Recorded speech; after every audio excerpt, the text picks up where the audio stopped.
নারায়ে তাকবীর, নারায়ে তাকবীর, আল্লাহু আকবার, দিনা ঢাকা, দিনা ঢাকা,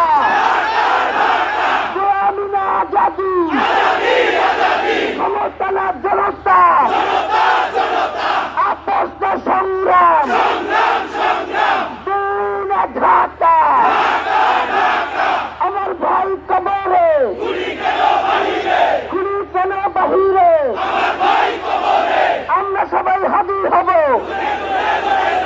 গুলির মুখে কথা কব, আমরা সবাই হাজির হব, নারায়ে তাকবীর, ইনকিলাব ইনকিলাব, মুজিবাবাদ মুর্দাবাদ, ইনকিলাব জিন্দাবাদ।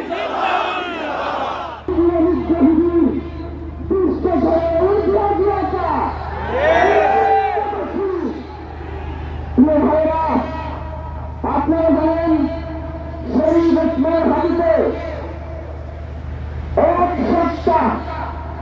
168 ঘন্টা আবেদন করা হয়েছে। এখন পর্যন্ত কি তার খুনিকে গ্রেফতার করা হয়েছে? এখন পর্যন্ত কি খুনিকে গ্রেফতারের ব্যাপারে আপনাদের কাজ সৃষ্টি করা হয়েছে?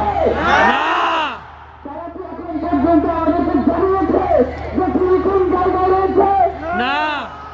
আমরা স্পষ্ট মনে করছি যে এখানে খুনি একজন নয়, এখানে 3টা খুনি চক্র কাজ করেছে।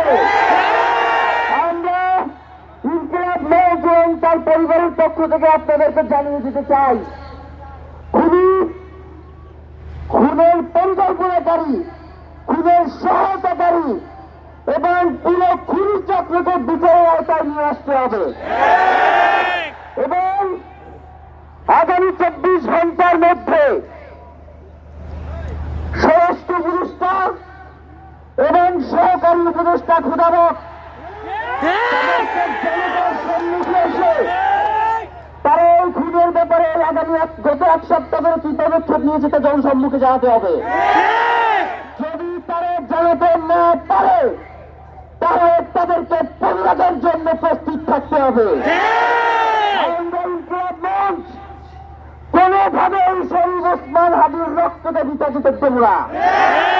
আমরা ঘোষণা করতে চাই, শহীদ ওসমান হাদির রক্তের মধ্যে দিয়ে বাংলাদেশ ইনসাফ কায়েম হবে।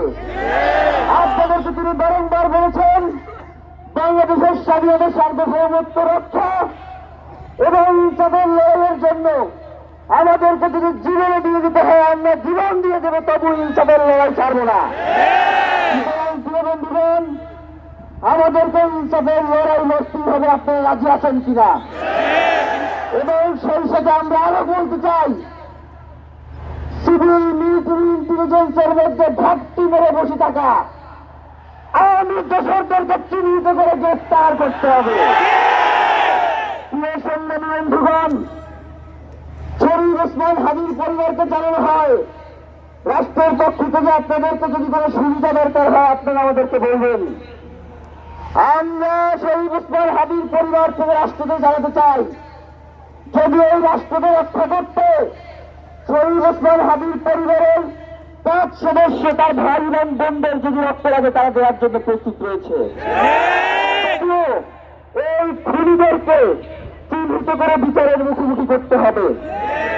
আমরা আপনাদেরকে আরেকটা ঘোষণা দিয়ে আজকের বক্তব্য শেষ করতে চাই, ওসমান হাদির নিরাপত্তার জন্যই কোন জায়গা থেকে তার লাশ নিয়ে যাওয়া হবে আমরা জানি না।